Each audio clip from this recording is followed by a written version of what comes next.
Hello दोस्तों, आप लोग कैसे हो? मैं Rajeev Gupta RS mathematics concept के यूट्यूब चैनल पर मैं आपका स्वागत करता हूं।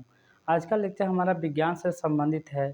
यह एक चैप्टर है जो पौधों में प्रजनन और फसल सुरक्षा से संबंधित है। इसका हमें अभ्यास प्रश्न करना है।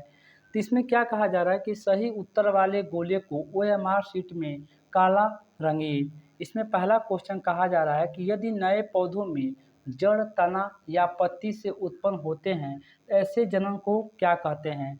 मैं आपकी जानकारी के लिए बता दूं कि जब पौधों में जड़, तना या पत्ती से प्रजनन होता है तो यह एक प्रकार का एक अलैंगिक प्रजनन होता है, जिसमें इससे जड़, तना या पत्ती से उत्पन्न होने वाले प्रजनन जो होता है कायिकी प्रजनन कहलाता है।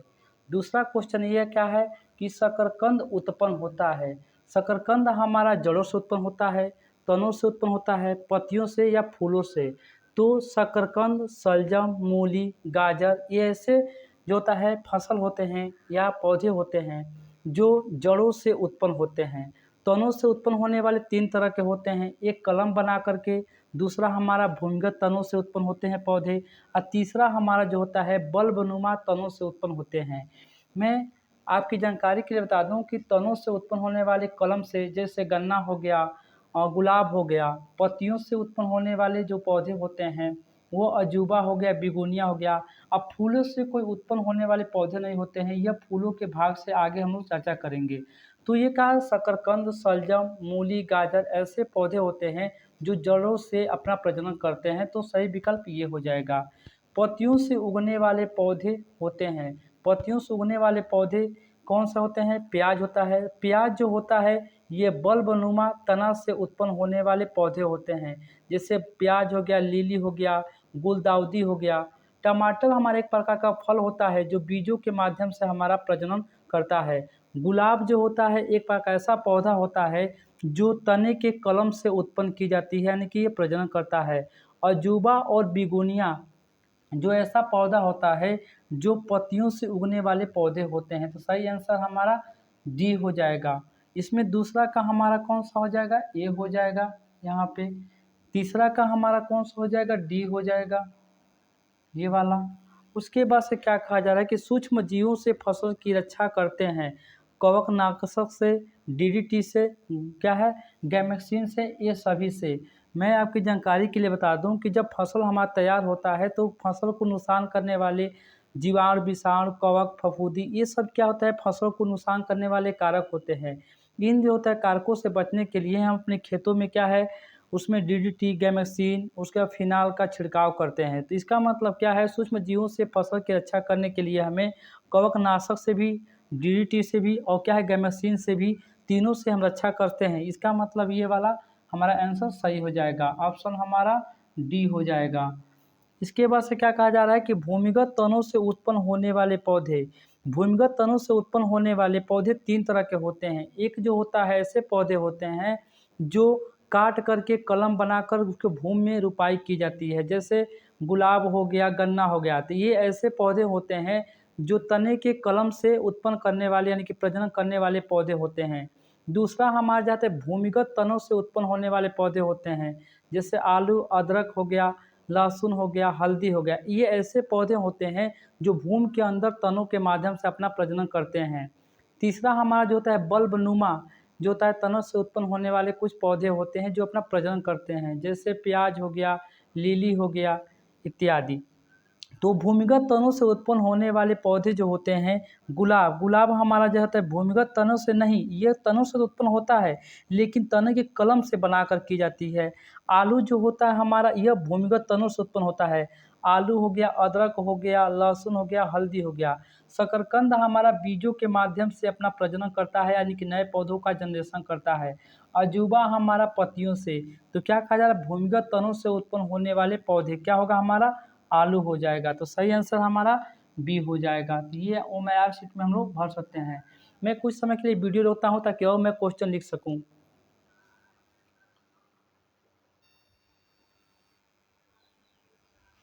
ये हमारा क्वेश्चन नंबर दूसरा है, जिसे क्या कहा, रिक्त स्थानों की पूर्ति कीजिए।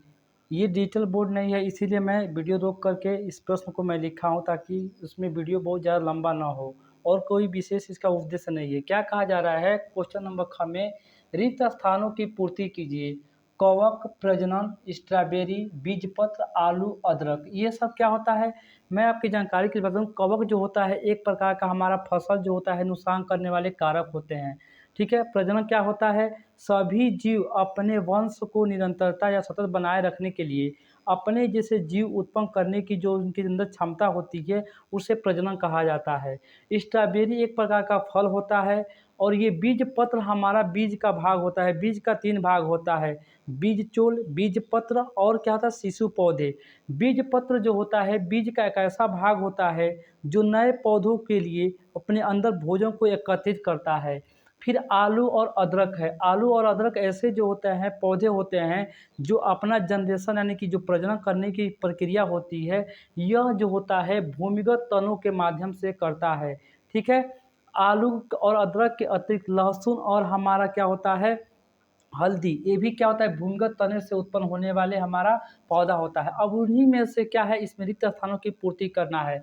क्या कहा जा रहा है क्वेश्चन नंबर फर्स्ट में, ख का फर्स्ट में, डैश डैश डैश जैसे सूक्ष्म जीव फसल को अधिक मात्रा में नष्ट करते हैं। जीवाणु, विषाणु, कवक, फफूंदी, ये सब क्या होते हैं? ये अधिक मात्रा में हमारा पौधों पर जो होता है लग करके पौधों को नुकसान करते हैं। जैसे धान की खेती में आप देखते हैं जब उसमें बाली आ जाता है, फल आ जाता है तो वो क्या होता है सफ़ेद सफ़ेद पाउडर हो जाता है उसके ऊपर, तो वो भी क्या होता है, वो भी पदार्थ हमारा फसल को नुकसान करने वाले कारक होते हैं। तो इसमें क्या होगा, पहले तो प्रजनन तो होगा नहीं और ये हमारा फल है। बीज पत्र हमारा इसमें होगा नहीं क्योंकि बीज पत्र हमारा बीज का भाग होता है और आलू और अदरक जो है हमारा क्या है भूमिगत तनों से उत्पन्न होने वाले पौधे होते हैं।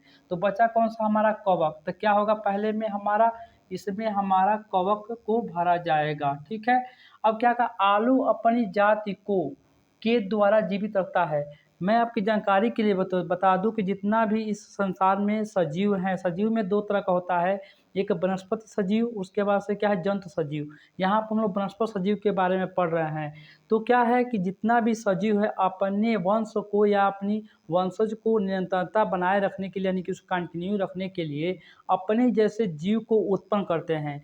इस प्रकार के उत्पन्न करने की जो प्रक्रिया होती है प्रत्येक जीव में वो क्या कहलाता है, प्रजनन कहलाता है। तो इसमें क्या है, आलू अपनी जाति को यानी कि वंश को बनाए रखने के लिए क्या करेगा, जीवित रखने के लिए वो प्रजनन करेगा। ना कि इसमें फल तो होगा नहीं, स्ट्रॉबेरी यहाँ पर फल रखेंगे तो फल के द्वारा जीवित रहता है, नहीं, फल के द्वारा जीवित नहीं रहता है। और ये क्या है बीज पत्र, तो आलू हमारा क्या उसमें बीज नहीं उसमें होता है क्योंकि आलू हमारे तना होता है एक अलैंगिक प्रजनन करता है। इसमें क्या होता है किसी भी प्रकार के नर या मादा जो होता है जनांग नहीं होता है। ठीक है। तो ये हमारा बीज पत्र तो होगा नहीं, वैसे गलत हो जाएगा।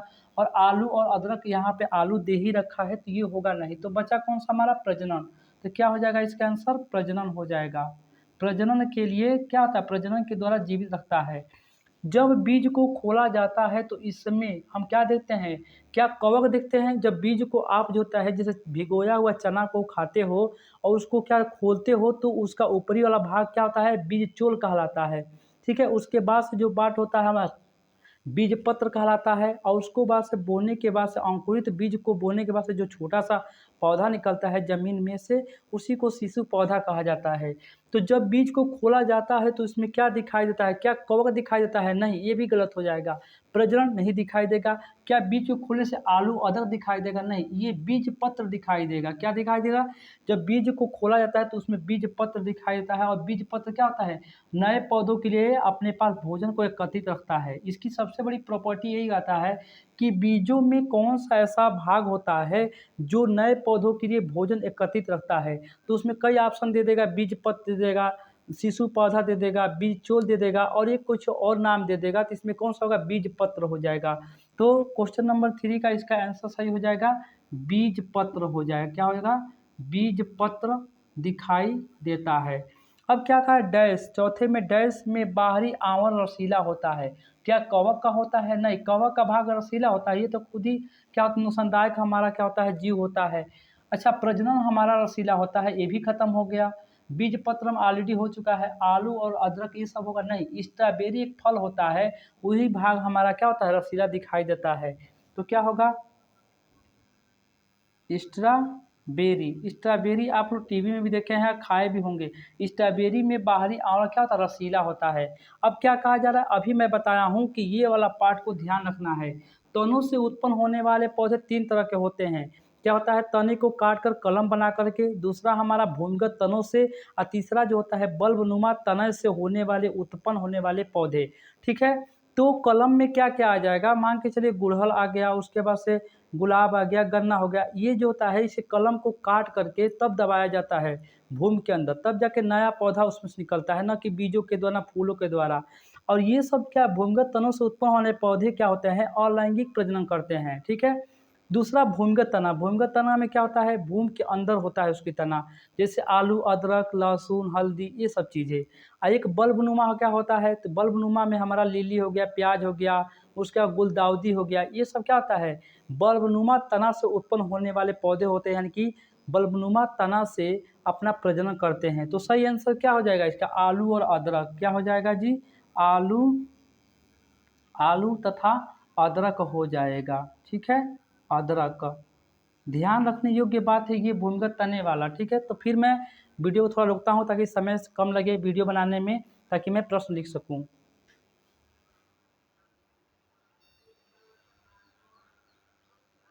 देखिए, ये ग नंबर क्वेश्चन है। क्या कहा जा रहा है कि सही कथन के सामने सही तथा गलत कथन के सामने गलत का चिन्ह लगाना है। तो हम लोग ये 5 क्वेश्चन है, पाँचों क्वेश्चन को हम समझते हुए कैसे करेंगे इसका आंसर। क्या है? अदरक का पौधा पत्ती से उगता है? नहीं, पत्ती से उगने वाला पौधा जो होता है, यानी कि पत्ती से अपना प्रजनन करने वाला पौधा दो होता है, अजूबा हो गया और बिगोनिया हो गया। अदरक जो होता है हमारा भूमिगत जो होता है, तना से उत्पन्न होता है। इसका मतलब क्या है? अदरक का पौधा पत्ती से नहीं, क्या होता है? आलू, अदरक, हल्दी, लहसुन, ये क्या होता है? भूमिगत तने से उत्पन्न होने वाला होता है, कि न कि पत्तियों से। तो ये क्या होगा हमारा? ये पार्ट हमारा ये गलत हो जाएगा। क्या कहा जा रहा है? कीटनाशक दवाएं फसल को कीटों से रक्षा करती है। बिल्कुल बात सही है कि जीवाणु, विषाणु, कवक हो गया, ये सब जो होते हैं, ये फसल को नुकसान को पहुंचाने वाले कारक होते हैं, और इनकी बचाव के लिए हम क्या करते हैं? तो हम लोग जो होता है गैमेक्सिन का प्रयोग, जो होता है फिनाल का प्रयोग करते हैं। ठीक है? डीडीटी का दवाई का छिड़काव करते हैं, जिससे ये बच सके। तो कीटनाशक दवाएं जो होती हैं, ये फसल को कीटों से रक्षा करने के लिए होती है। ये बात बिल्कुल हमारा क्या है? सही बात है। क्या कहा जा रहा है? गन्ने का पौधा तने के टुकड़े से उगता है। ये देखो यहाँ पे ये बात आ चुका है कि तने के टुकड़े से, यानी कि ये टुकड़ा को छोटे-छोटे कलम बना करके हम पौधों का प्रजनन करते हैं। कहीं आप ऐसा देखे हैं क्या? गन्ना जो होता है पत्तियों से अपना प्रजनन करता है, यानी कि पत्तियों से नया पौधा निकलता है? नहीं। बीजों से निकलता है? नहीं। वो जो होता है काट करके उसमें हम लोग छोटे टुकड़े कर देते हैं, और उसके बाद से उसमें ज़मीन में दबा देते हैं, जिससे हमारा क्या है? गन्ना से नया पौधा निकल जाता है। गन्ना के अतिरिक्त हमारा गुड़हल हो गया, गुलाब हो गया, ये ऐसे पौधे होते हैं जो क्या है? गन्ने तने के टुकड़े से उगता है, यानी कि गन्ने के तने के टुकड़े से अपना क्या था? प्रजनन करता है। इसका मतलब ये बातें हमारा क्या है? सही है। क्या है? ये सही है। क्या कहा जा रहा है? संग्रह किए गए अनाज और बीजों पर नमी का कोई प्रभाव नहीं पड़ता है। उस क्लास में पढ़ाते समय मैंने ये बात बोला था कि जब हमारा बीज जो हमारा होता है, उसको अंकुरण करने के लिए किन-किन प्रोसेस से गुज़रना पड़ता है। तो जैसे आप इसको एक उदाहरण के माध्यम से समझ सकते हैं कि जब चना आप भिगो कर खाते हो, तो उसमें क्या हम भिगोने के लिए उसमें जल की आवश्यकता होती है। तो रात भर उसको भिगो देते हैं। भिगोने के बाद से वो चने का साइज़ जो होता है बड़ा हो जाता है, और ऊपर वाला जो छिलका होता है, वो उसी को बीज चोल कहा जाता है। बीज चोल यानी कि जो होता है, बीज को जो होता है, बीज को जो होता है अंकुरित होने के लिए किन-किन चीज़ों की आवश्यकता होती है। तो पहले तो हमारा इसमें जो होता है, एक बार लिख लेते हैं, जल की आवश्यकता होती है, नमी और आर्द्रता, नमी या आर्द्रता की आवश्यकता होती है। ठीक है? आर्द्रता की आवश्यकता होती है। तीसरा जो होता है, औसत तापमान की आवश्यकता होती है।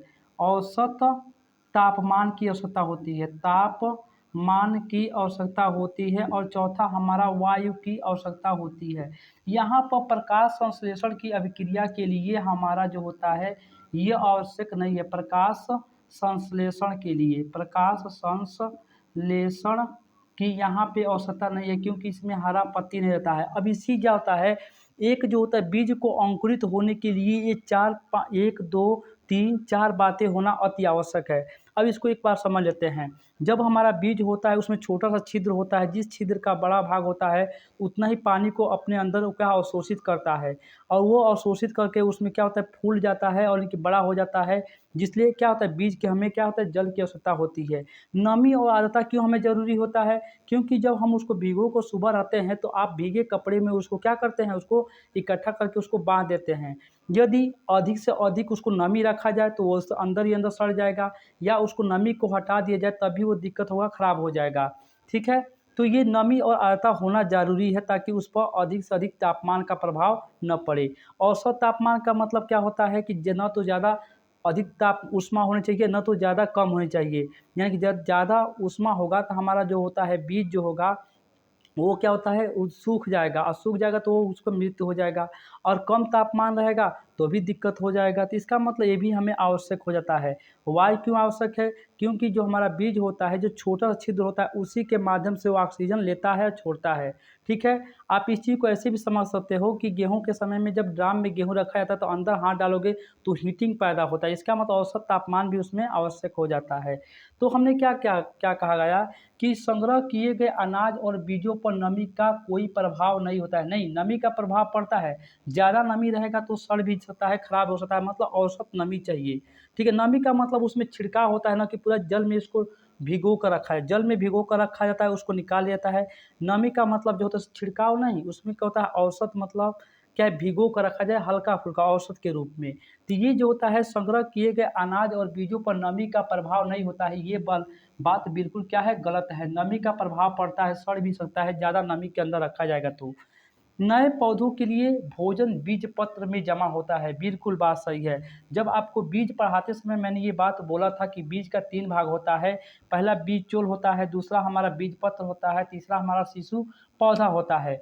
जब तक हमारा जो बीज होता है वो अंकुरण के रूप में होता है तो सबसे अधिक उसको जाता है फास्फोरस की आवश्यकता होती है। जब हमारा शिशु पौधा जब क्या होता है भूमि में आ जाता है तो उसको वृद्धि और विकास के लिए सबसे अधिक आवश्यक जो हमारा जो होता है खाद्य पदार्थ की आवश्यकता होती है वो नाइट्रोजन होता है। ये जो मैं सामान्य विज्ञान में संबंधित उसमें दिखाऊंगा इस चीज़ को। तो क्या है, नए पौधों के लिए भोजन भोजन जो होता है बीज पत्र में इकट्ठा होता है, ये बिल्कुल बात सही है। क्या है? बिल्कुल बात सही है। ठीक है?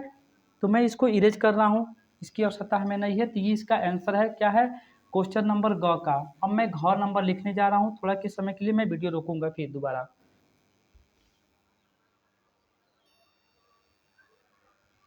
देखिए एक क्वेश्चन घ है, निम्नलिखित का मिलान कीजिए। इसमें क्या कहा जा रहा है कि पहला दिया है कि बीज चोल, दूसरा बीज पत्र, तीसरा अंकुरण, चौथा परागण, पांचवा निषेचन। इसमें क्या है, परागण के बाद की प्रक्रिया, बीजों के ऊपर का कठोर आवरण, एक पुष्प के परागकण का दूसरे पुष्प के प्रवर्तिकाग्र पर पहुंच गिरना, चौथा है बीज से नए पौधों का निकलना, और क्या है, इनमें इनमें नए पौधों के लिए भोजन पत्र भोजन इकट्ठा रहता है। तो क्या कहा जा रहा है कि बीज चोल क्या होता है? तो मैंने कई बार बताया है कि जो हमारा बीज होता है उसके ऊपरी आवरण जो होता है, जो अंदर के हमारे बीज चोल को होता है, बीज पत्र को सुरक्षा प्रदान करता है, उसी आवरण को क्या कहते हैं, बीज चोल कहते हैं। तो ये क्या है, बीज के ऊपर का कठोर भाग आवरण जो होता है ये हमारा क्या कहलाता है, ये हमारा बीज जो होता है बीज चोल कहलाता है। बीज के ऊपर का कठोर आवरण जो होता है वो क्या कहता है, बीज चोल का। जैसे भुजा हुआ चना आप लोग देखे हैं, तो भुजा हुआ चना जो होता है ऊपर का जो आवरण होता है उसी को बीज चोल कहा जाता है। ठीक है? बीज पत्र कई बार बताया हूँ कि जो भुजा हुआ चना है उसके ऊपरी आवरण हटा दो, जो अंदर वाला भाग होता है उसी को बीज पत्र कहा जाता है। ये बीज पत्र जो होता है दो तरह का होता है, एक बीज पत्री और द्विबीजपत्री। एक बीज पत्री में क्या आता है, धान, गेहूँ, मक्का, और द्विबीजपत्री मतलब ऐसे पौधे जो अंकुरित होने के बाद से शिशु पौधा में केवल एक पत्ता निकलता है, एक बीजपत्री पौधा कहलाता है। जैसे मक्का हो गया, धान हो गया, गेहूँ हो गया। दूसरा बीजपत्री क्या होता है, ऐसा पौधा जो अंकुरित होने के बाद शिशु पौधा में क्या है, दो पत्ता निकलता है। ऐसे पौधों को क्या है, द्विबीजपत्री कहा जाता है। जैसे चना, मटर, सेम हो गया, ये सब चीज़ें। तो बीज पत्र क्या होता है, बीज पत्र में क्या होता है, नए पौधों के लिए क्या होता है, भोजन एकत्रित रहता है। तो इनमें से नए पौधों के लिए क्या होता है, भोजन इकट्ठा रहता है। तो ये क्या होगा हमारा, ये हमारा पांचवा नंबर आ जाएगा। अंकुरण क्या होता है, तो अंकुरण में आप जानते हो क्या करते हैं, जब उसको भिगो कर रखते हैं तो क्या होता है, नए पौधे के रूप में निकलता है, यानी कि बीजों से नए पौधों का निकलना क्या कहता है, अंकुरण कहलाता है। तो ये वाला पार्ट हमारा क्या होगा, बीजों से नए पौधों का निकलना क्या कहला, अंकुरण कहलाएगा। अब ये दो चीज़ें हमको क्या है समझकर क्वेश्चन करना है, क्या है परागण क्या होता है और निषेचन क्या होता है। इसके लिए मैं थोड़े समय के लिए आपके समय चाहूँगा कि मैं समझा करके इसको बताऊँ। जैसे मान के चलिए कि क्या होता है, ये एक सरसों का फूल है और उसमें जो होता है इस टाइप का, ऐसे मैंने फूल इस तरह बना देता हूँ, ठीक है। अब कुछ पल के लिए बस समय चाहूँगा, इसको समझ जाओगे आप लोग, ये क्वेश्चन तुरंत आंसर इसका कर लोगे, ठीक है। बस कुछ ही सेकंड में चाहूँगा, बस ज़्यादा समय नहीं लेना चाहता हूँ। ये दिखाई दे रहा है तो ठीक है, नहीं तो मैं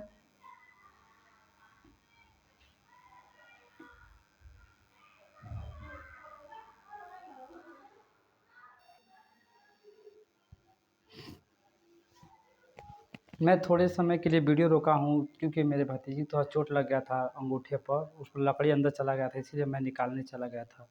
तो इसमें क्या है कि परागण और क्या है निषेचन को समझने के लिए ये हमने क्या है कि फूल का भाग लिया है। ये सरसों का फूल है, इसमें जो होता है ये वाला अगर दिखाई दे तो ठीक है, नहीं तो ये वाला भाग जो होता है हमारा पुष्पासन कहलाता है। इतना जो लोटे के टाइप का होता है ये वाला भाग हमारा अंडाशय कहलाता है। और ये मैं आपकी जानकारी बता दूँ कि जब हम इसी चैप्टर का जीएस पोर्शन यानी कि जो होता है सामान्य विज्ञान करेंगे तो वहाँ पर बहुत ही डिटेल को चीज़ को मैं बताऊँगा वहाँ पर। तो फिलहाल में आपको ऐसे समझना है कि ये वाला जो पार्ट होता है इसी को हम क्या बोलते हैं, इसी को हम क्या है पुमंग बोलते हैं। और ये वाला जो पार्ट दिखाई दे रहा है इसी को जयांग बोलते हैं। पुमंग का 3 भाग होता है, पुंकेसर। और ये वाला पार्ट हमारा जो होता है परागकोश कहलाता है। इस पर छोटे-छोटे पाउडर नुमा जो होता है, इस पर छोटे-छोटे कण होते हैं जिसको हम पराग कण कहते हैं, ठीक है। और ये वाला पार्ट जो होता है हमारा ये अंडाशय कहलाता है। और यहाँ से जो ये मुंह खुला हुआ है इस भाग को छोड़ दे तो यहाँ से लेकर के और यहाँ से यानी कि पूरा ये वाला पार्ट जो है यहाँ से यहाँ तक हमारा क्या है वर्तिका कहलाता है। और ये वाला पार्ट जो है हमारा है ये वर्तिकाग्र कहलाता है।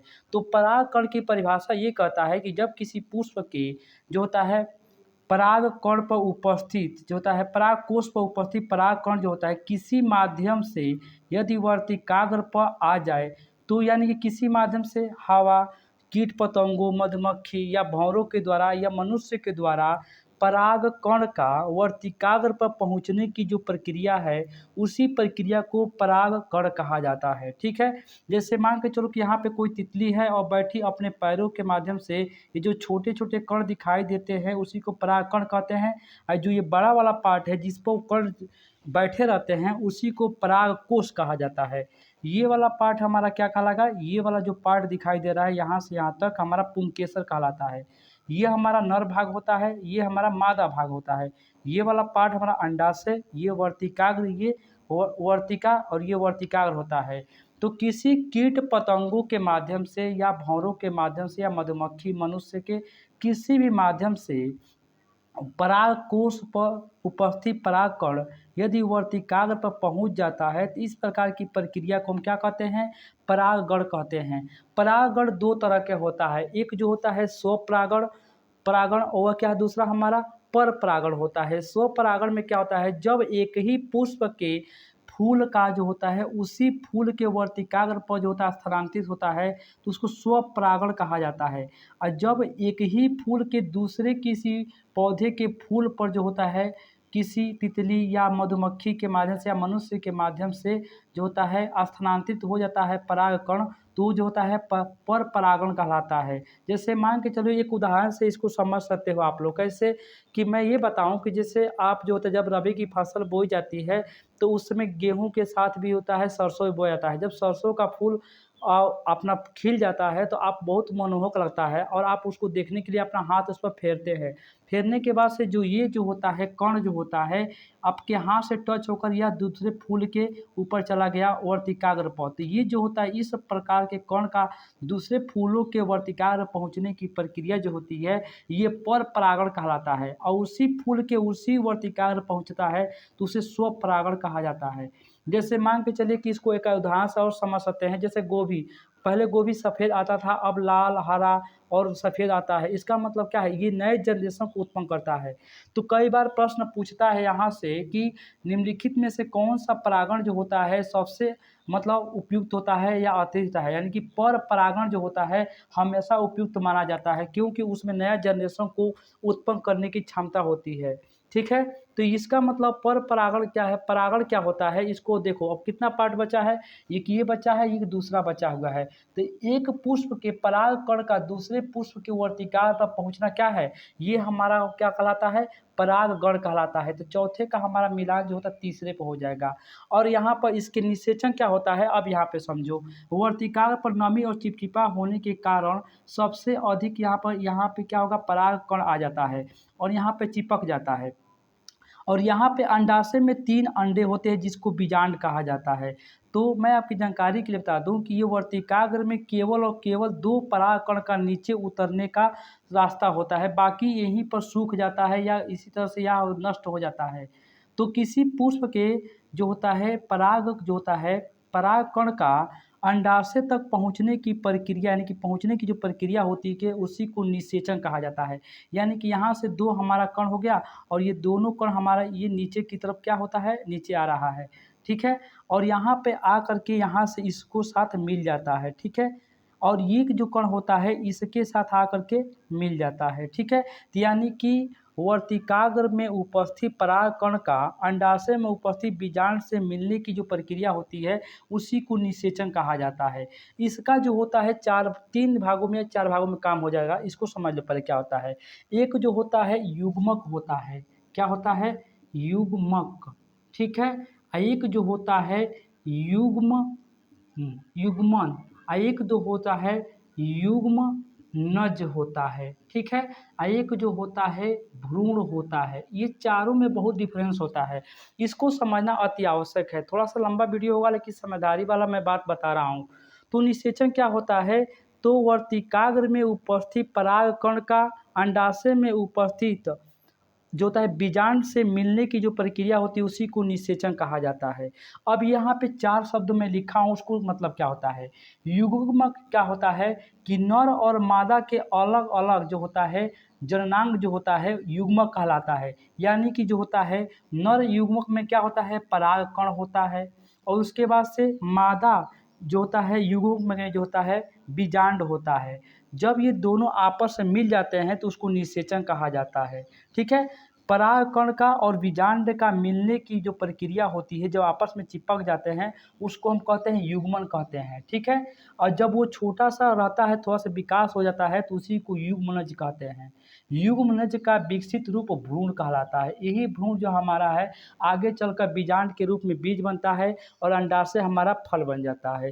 तो हमने क्या सीखा कि जो होता है वर्तिकाग्र पर उपस्थित परागकण का जो होता है अंडाशय की जो होता है मिलने की जो प्रक्रिया होती है उसी को निषेचन कहा जाता है। यानी कि परागण के बाद की प्रक्रिया, यानी कि परागण क्या होता है, किसी परागकण का वर्तिकाग्र पहुंचना परागण कहलाता है। इसके बाद से नीचे आकर मिलना क्या का निषेचन कहलाता है। तो 5वें का आंसर हमारा क्या हो जाएगा, ये पहला हो जाएगा। ठीक है, तो मैं इसको इरेज कर रहा हूँ। अब लास्ट क्वेश्चन बचा है, उसी का आंसर हमको करना है, तो मैं इसको इरेज कर रहा हूँ।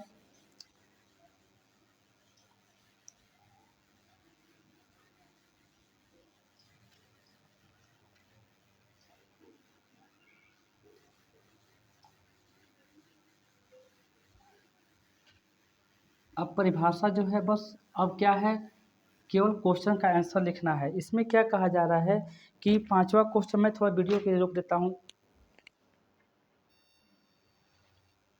देखिए इसमें 2 प्रश्न है, अंगर नंबर क्या है, निम्नलिखित प्रश्नों के उत्तर दीजिए। इसमें क्या कहा जाए, बीजों के प्रमुख भाग के नाम लिखना है।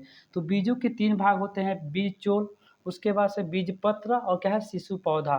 तो इसका उत्तर क्या हो जाएगा, इसका उत्तर हम यदि लिखना चाहें तो क्या हो जाएगा, बीज के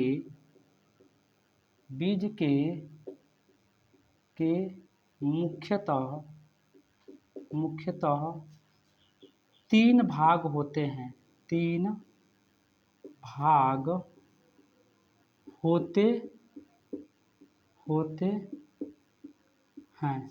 पहला क्या हो जाएगा हमारा, बीज चोल, बीज चोल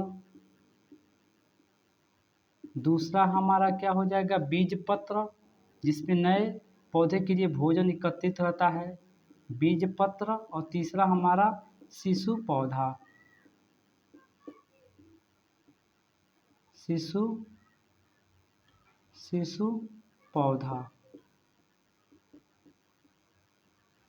इसमें क्या कहा जा रहा है कि फसलों की सुरक्षा की 2 विधियां लिखना है। जैसे फसलों की सुरक्षा आप कैसे करते हो, जैसे मान लो जीवाणु हो गया, विषाणु हो गया, कवक हो गया, इन सब चीज़ों से बचने के लिए क्या करते हो आप, डीडीटी, उसके बाद से गैमेक्सिन, उसके बाद से क्या है, फिनाल की गोलियों का जो होता है छिड़काव करते हो। और एक दूसरी विधि होता है कि जानवरों से बचने के लिए आप खेतों के किनारे क्या करते हो, बाड़ लगाते हो। तो इसी में लिखना है।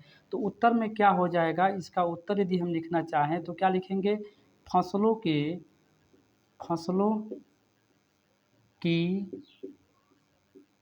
फसलों की सुरक्षा के लिए के लिए के लिए 2 विधियां।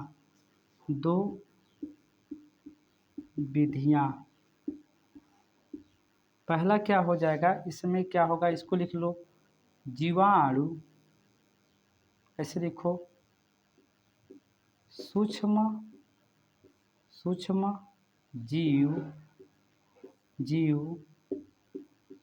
जैसे जीवाणु, कामा विषाणु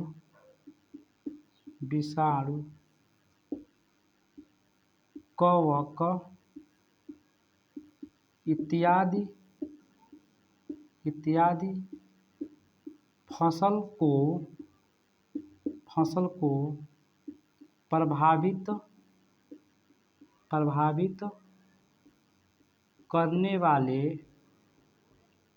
करने वाले कारक होते हैं। सूक्ष्म जीव जैसे जीवाणु, विषाणु, कवक इत्यादि फसल को प्रभावित करने वाले कारक होते हैं।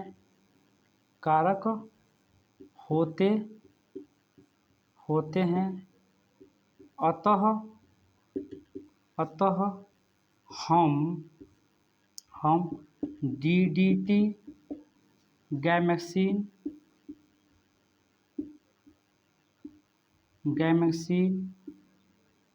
कामा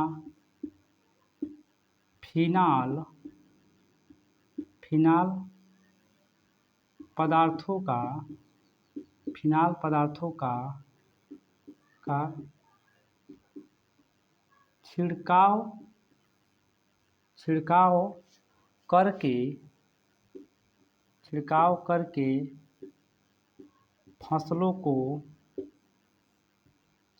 करके फसलों को सुरक्षित रख सकते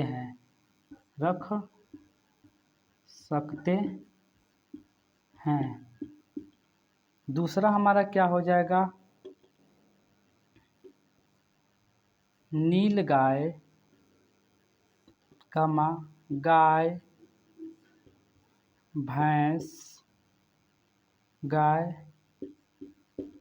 भैंस, लोमड़ी इत्यादि जानवरों से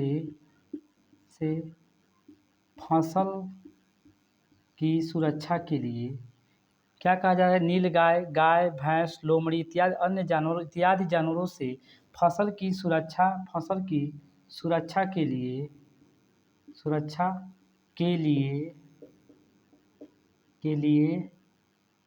खेत में पुतला व खेत के किनारे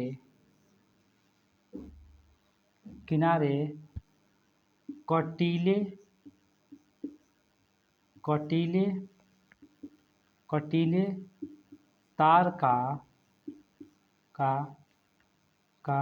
बाड़ लगाते हैं। ठीक है।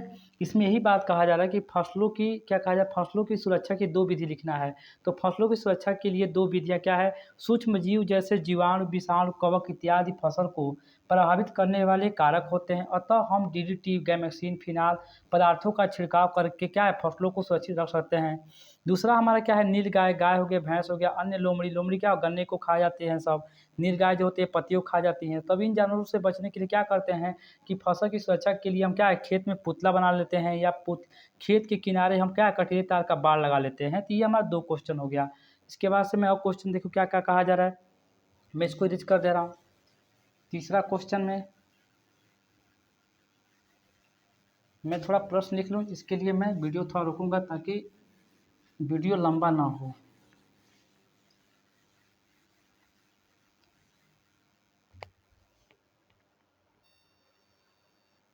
देखिए क्वेश्चन नंबर तीसरा है, इसमें क्या कहा जा रहा है कि कायिक जनन क्या है। मैं आपकी जानकारी के लिए बता दूं कि कायिक जनन एक प्रकार का अलैंगिक जनन होता है, जिसमें क्या होता है, पौधे के जो होते हैं नर या मादा भाग इसमें भाग नहीं लेते हैं। इसमें क्या है, पौधे अपने तनों के द्वारा या पत्तियों के द्वारा या क्या होता है, जड़ों के माध्यम से अपना प्रजनन करते हैं। तो इसका उत्तर हम क्या लिखेंगे, इसको थोड़े से समय के लिए आपसे चाहूँगा कि क्या होता है, कायिक कायिक प्रजनन, कायिक जनन एक एक अलैंगिक अलैंगिक अलैंगिक जनन है।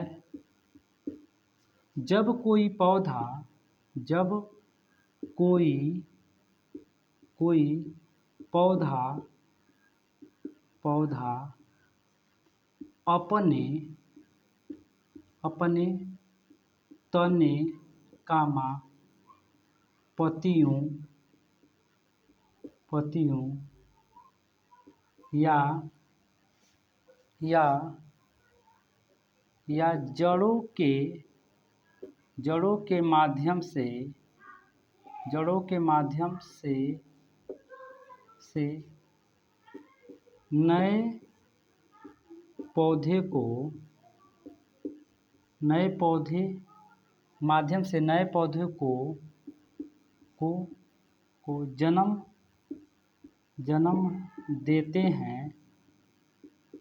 हैं तो तो पौधों में तो पौधों में इस प्रकार का तो पौधों में इस प्रकार का जनन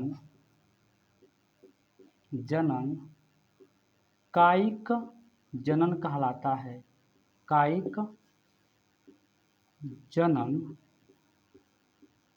जनन कहलाता है। जैसे जैसे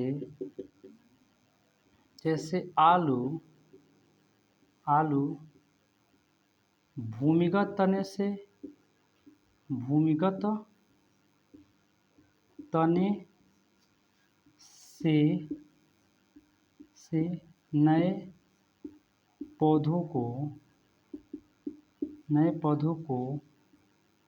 को उत्पन्न करता है।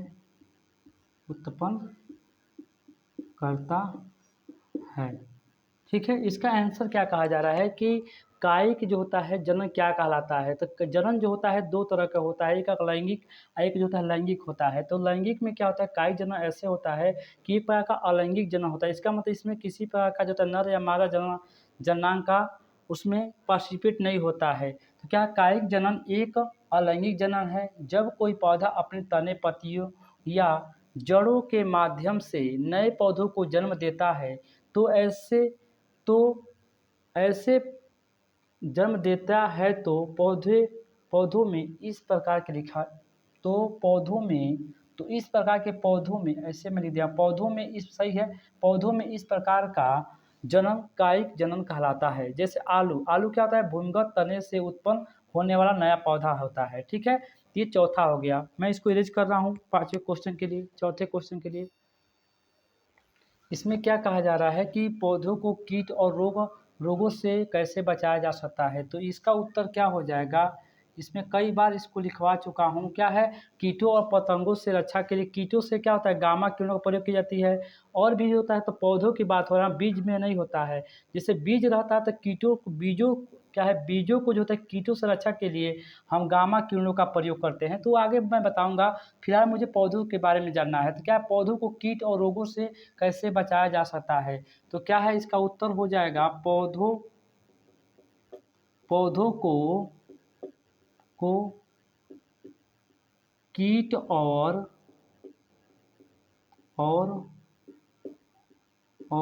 रोगों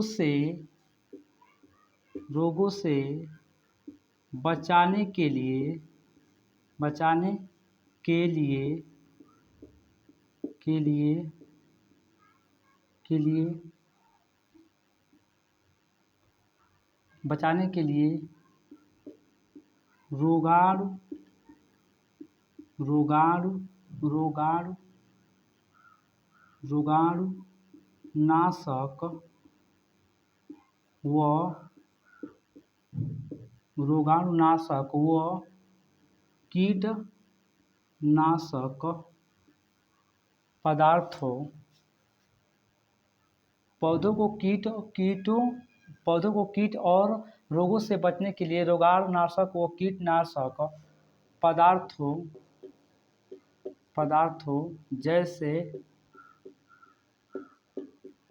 जैसे डीडीटी क्या है? गैमेक्सिन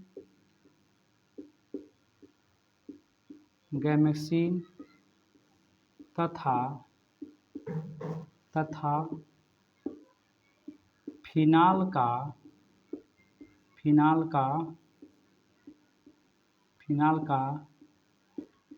छिड़काव करते हैं। ठीक है। तो क्या पौधों को कीटों और रोगों से बचने के लिए क्या करते हैं? बस यही हम क्या है, डीडीटी, गैमेक्सिन हो गया, फिनाल हो गया, ये सब चीज़ों को छिड़काव करने से हमारा क्या है, कीटों और रोग हमारा खत्म हो जाता है। पांचवा लास्ट क्वेश्चन हमारा क्या है कि अंकुरण किसे कहते हैं? अंकुरण क्या होता है? अंकुरण हमारा क्या होता है? ठीक है। इसमें क्या होता है? बीजों से नए पौधे का निकलना क्या कहलाता है? अंकुरण कहलाता है। तो उत्तर में लिख लीजिए क्या होगा? बीजों से अंकुरण क्या होता है? बीजों से नए जो होता है पौधा निकलना क्या अंकुरण कहलाता है? बीजों से नए पौधों का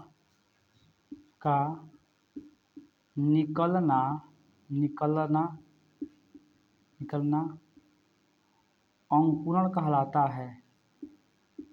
अंकुरण कहलाता है। किसी भी बीज के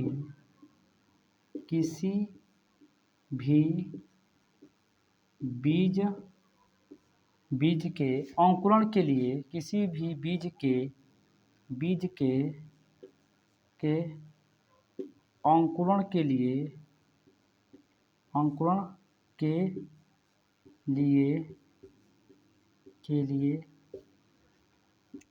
जल कामा नमी या आर्द्रता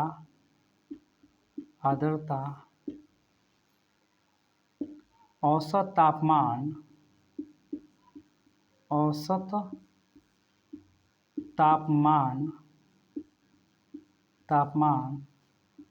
तथा वायु की आवश्यकता होती है। आवश्यकता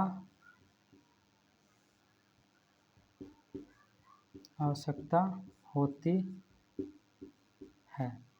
बीजों से क्या है? अंकुरण क्या होता है? बीजों से नए पौधों का निकलना अंकुरण कहलाता है। किसी भी बीज के अंकुरण के लिए क्या है? जल, नमी या आर्द्रता, औसत तापमान तथा वायु की आवश्यकता होती है। इसमें प्रकाश संश्लेषण की आवश्यकता हमें नहीं होता आता है। तो लिख लो इसमें चाहे तो मोटे तौर पे, ठीक है? इसमें क्योंकि क्या हमारा हरा पौधा हरा पत्तियाँ नहीं होता है, जिससे क्या क्लोरोफिल क्या प्रकाश संश्लेषण क्रिया नहीं होता है। तो लिख लो इसमें अंकुरण के लिए अंकुरण के लिए ये इम्पोर्टेंट मैं बातें लिखवा रहा हूँ। अंकुरण के लिए भूमि, ऐसे लिखो, भूमि नहीं, मृदा, ऐसे लिख लो। अंकुरण के लिए मृदा तथा तथा प्रकाश संश्लेषण की आवश्यकता नहीं होता है। प्रकाश संश्लेषण, अंकुरण के लिए मृदा तथा प्रकाश संश्लेषण की की आवश्यकता की आवश्यकता आवश्यकता नहीं नहीं होता है। तो ये आज का हमारा वीडियो इतना है, जो लास्ट क्वेश्चन तक हम कर लिए। तो ये मैं आपकी जानकारी के लिए बता दूं कि ये जो हमारा क्वेश्चन आंसर है पौधों में प्रजनन और क्या है फसल सुरक्षा से संबंधित था, जो मैंने क्वेश्चन करा दिया है। इसके जो वीडियो में जो आपको जो क्या है लोगो दिखाई देगा, उसी चैप्टर से उसी बुक का ये क्वेश्चन का आंसर है। तो मैं जाने से पहले मैं कुछ बातें बोलना चाहता हूँ कि कहावत है, महाभारत में ये बात बोला जाता है कि आस कह रही साँस से धीरज धरना सीख, बिन मांगे मोती मिले, मांगे मिले न भीख। जीवन में हमेशा इस बात को कभी भी अपने जीवन में अपने आप को अहमियत देना, किसी दूसरे के लिए क्या है, हमेशा अवेलेबल रहोगे तो आपका हमेशा इस्तेमाल लोग करेंगे, ठीक है? जीवन में अपने लिए जियो, अपने माँ-बाप के लिए, अपने गुरुजन के लिए जियो और क्या है अपना हमेशा अपना ख्याल रखो, आगे बढ़ो, ठीक है? पढ़ाई ही दुनिया में आज के समय में इम्पोर्टेंट है, ठीक है? अपने गुरुजी पर हमेशा विश्वास रखो, जब भी जहाँ भी रहो तुम लोग। Thank you.